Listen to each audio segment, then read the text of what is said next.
আজকে মার্কেট নিচে কেন ছিল, কেন মার্কেট পড়ছে, সেই ব্যাপারটা জানতে গেলে আগে আমাদের দেখতে হবে মার্কেট আজকে কেমন ছিল।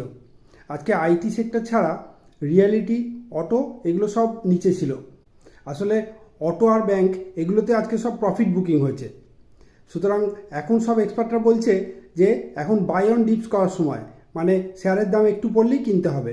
সেগুলো কোন সেক্টরগুলো কিনবেন? সেগুলো হচ্ছে অটো সেক্টর আর পিএসইউ ব্যাংক হতে পারে, সেটা পিএসইউ অন্য কোম্পানিও হতে পারে। এখন এগুলো সব স্ট্র্যাটেজি হচ্ছে by on dips.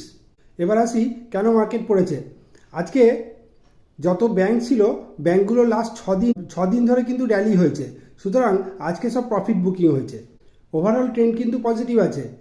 R market পড়ার কারণ হচ্ছে উইক গ্লোবাল ট্রেন্ড উইক আছে, ইনফ্লেশনের ব্যাপার আছে গ্লোবালি, তার মধ্যে আইটি আর ফিনান্সিয়াল মার্কেটটাও ঠিকঠাক নেই।